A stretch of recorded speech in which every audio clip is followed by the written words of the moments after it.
Hi hello నమస్తే welcome to our channel. నేను మీ యాంకర్ పప్పు. మా ఛానల్ని సబ్స్క్రైబ్ చేసుకోండి అండ్ మరిన్ని అప్డేట్స్ కోసం అక్కడ గంట సింబల్ని టంగున కొట్టండి, ఓకేనా?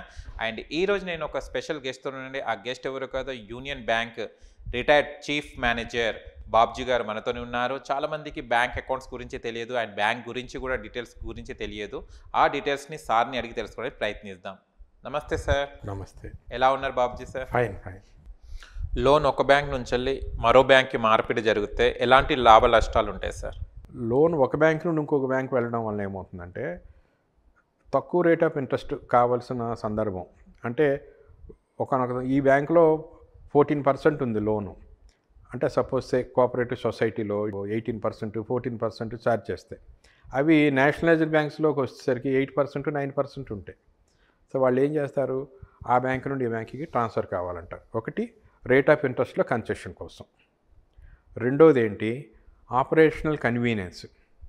పెద్ద పెద్ద బ్యాంకుల్లోంచి వెళ్ళరు జనరల్గా, ఎందుకంటే వాళ్ళకి అన్ని చోట్ల అవైలబిలిటీ ఉంటుంది కాబట్టి వెళ్ళరు. కానీ ఆపరేషనల్ కన్వీనియన్స్ కోసం కూడా ఒక బ్యాంక్ నుండి ఇంకొక బ్యాంక్ వెళ్తారు. మూడోది ఏంటంటే వాళ్ళకి ఈ బ్యాంకులో వాళ్ళ క్రెడిట్ పరిమితి అయిపోయింది, ఈ పరిమితి అయిపోయింది, ఇక్కడ ఇంకా లోన్ కావాలి. ఈ బ్యాంకులో ఈ నామ్స్ ప్రకారం ఇది కాదు కాబట్టి వేరే బ్యాంక్ వెళ్ళిపోతారు. వేరే బ్యాంక్ వెళ్ళినప్పుడు వాళ్ళు ఎక్కువ ఆఫర్ చేయడమో లేకపోతే ఎక్కువ రేట్ ఆఫ్ ఇంట్రెస్ట్కి కొంచెం అమౌంట్ ఎక్కువ ఇవ్వడమో జరుగుతుంది. అటువంటి సందర్భంలో వెళ్ళిపోతారు. అన్ఆర్గనైజ్డ్ సెక్టర్స్ ఉంటాయి కదా సార్, దాంట్లో కొంతమంది ఉద్యోగులకు పిఎఫ్ ఉండదు. వాళ్ళు రిటైర్మెంట్ అయిన తర్వాత డబ్బు రావాలంటే ఎలాంటి ప్లానింగ్ చేసుకోవాలి? ఒకటి, ఆదాయము minus savings is equal to ఖర్చులు అనే పద్ధతి పాటిస్తే వాళ్ళు రిటైర్మెంట్ టైం అప్పుడు మాకు చక్కగా ఇన్వెస్ట్ చేసుకోవచ్చు. అయితే ఒక ఎగ్జాంపుల్ చెప్తాను. మన సిటీలోనే మంచి సెంటర్ చూడండి, దోశలు అమ్ముతాడు. ఓన్లీ పంజాగుట్ట సెంటర్ తీసుకోండి, ఆ పక్క గల్లీలో ఏదో ఒక ఇడ్లీ వడనో చిన్నగా అమ్ముతాడు. కానీ అతనికి రోజువారీ ఇన్కమ్ ఎంత ఉంటుంది అంటారు? బాగానే ఉంటుంది. ఎంత ఉంటుంది? చూడడానికి రష్గానే ఉంటుంది.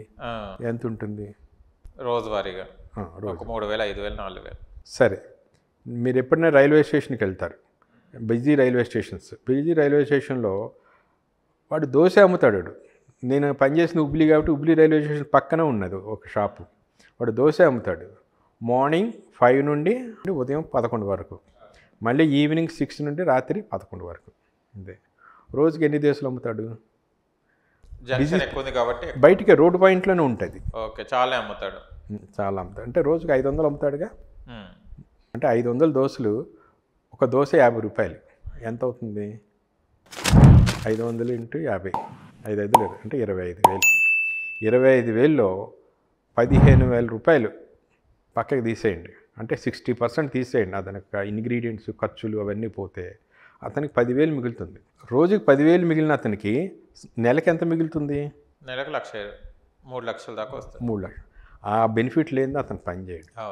కానీ జనరల్గా వాళ్ళు ఏం చేస్తారు, ఆ 3 లక్షలు ఆ 2 లక్షలు వచ్చిన తర్వాత దాన్ని ఏం చేస్తారు, తీసుకొని వెళ్ళి చిట్టీలు కడతారు. చిట్టీలు కట్టి ఆడు సున్నా చుట్టేస్తే బాధపడి మోసపోతారు. అలా కాకుండా బ్యాంకులు ఇప్పుడు మ్యూచువల్ ఫండ్స్ ఇస్తున్నాయి. మ్యూచువల్ ఫండ్స్లో ఈక్విటీ లింక్డ్ మ్యూచువల్ ఫండ్స్లో ఇన్వెస్ట్ చేసుకుంటే ఎప్పుడు కావాలంటే అప్పుడు అవసరాలు తీసుకోవచ్చు.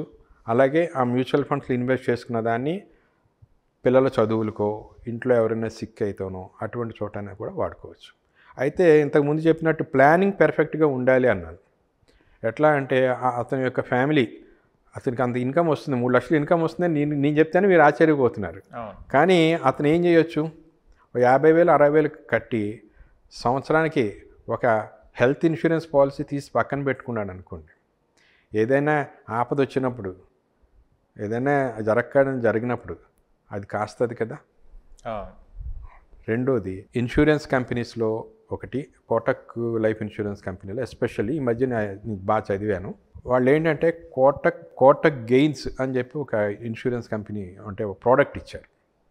దాంట్లో 3 సంవత్సరాల నుండి 55 సంవత్సరాల వరకు చాలా చక్కటి స్కీము ఉన్నవాళ్ళు జాయిన్ అవ్వచ్చు. సంవత్సరానికి 1,00,000 కట్టచ్చు. 35 సంవత్సరాలు ఉన్న వ్యక్తి సంవత్సరానికి 1,00,000 కడితే ప్రీమియం పేమెంట్ టర్మ్ 8 సంవత్సరాలు, 10 సంవత్సరాలు, 12 సంవత్సరాలు. 8 సంవత్సరాల్లో మీరు ఎంత కడతారు? 8 లక్షలు కడతారు. కానీ మెచ్యూరిటీ బెనిఫిట్ కింద వాళ్ళు 16 లక్షలు ఇస్తాడు, ప్రమారం ఇంచుమించు 16 లక్షలు ఇస్తాడు. అలాగే 12 లక్షల వాడికి, అంటే 10 సంవత్సరాలు కట్టిన వాడికి, 12 సంవత్సరాలు కట్టిన వాడికి అకార్డింగ్ టు టేబుల్స్ ఉన్నాయి. రెండోది, ఈ పీరియడ్లో ఈ ఇన్సూర్ చేసుకున్న వ్యక్తికి ఏమైనా అయితే కూడా 1 crore వరకు సమ్ ఎష్యూర్డ్ ఇస్తాడు. చాలా చక్కటి స్కీమ్. పోనీ ఈ స్కీమ్లో మీరు 2 సంవత్సరాలు ఉన్న పిల్లోడిని జాయిన్ చేసి తీసుకున్నారనుకోండి, ఆ పిల్లోడికి 18 ఏళ్ళు వచ్చిన తర్వాత, అంటే 18 ఏళ్ళు వచ్చిన తర్వాత వాళ్ళు లంసమ్ అమౌంట్ ఇస్తారు, అది అతని చదువుకు ఉపయోగపడుతుంది. ఇట్లాంటి యాడాన్స్ ఫీచర్స్ తోటి ఆ స్కీమ్ చాలా బాగుంది. ఇది చక్కగా చేయొచ్చు, చేసుకుంటే ప్రతి ఒక్కరికి లాభం వస్తుంది. Assured income. రెండోది, ఇప్పుడు మనకున్న ఇన్కమ్ ట్యాక్స్ యాక్ట్ ప్రకారం 1,50,000 వరకు ట్యాక్స్ ఎగ్జంప్షన్ ఉంది. కానీ మెచ్యూరిటీ బెనిఫిట్ తీసుకున్నప్పుడు ఏ విధమైన ట్యాక్స్ రిటర్న్స్కి దానికి ఏం ట్యాక్సెస్ ఉండవు. ట్యాక్స్ అన్నీ all returns are free. Okay, ఇది చాలా చక్కటి స్కీము, నాకు తెలిసినంత వరకు చెప్పాను. అలాగే ఇది ఎల్ఐసిలో కూడా ఉండొచ్చు, లేకపోతే ఇంకో దాంట్లో ఉండొచ్చు, కానీ నాకు తెలిసి ఈ స్కీమ్ చాలా బాగుంది. ఇది కోటక్ లైఫ్. అది మీకు మెటీరియల్ ఇచ్చాను, చూపించండి, బాగుంటుంది. ఓకే. అండ్ చూస్తే కనుక పర్సనల్ లోన్స్, గోల్డ్ లోన్స్లో ఈ రెండిట్లో ఏది బెస్ట్ అంటారు, ఎందుకు? ఓకే, పర్సనల్ లోన్స్ అనేది ఏంటంటే అతని యొక్క ఇన్కమ్ని బట్టి ఇస్తారు, subject to CIBIL.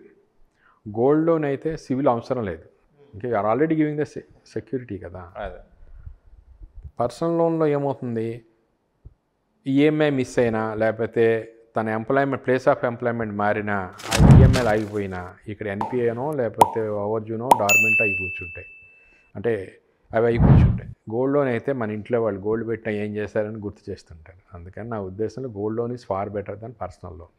Personal loan బెస్టా? Gold loan. Gold loan best.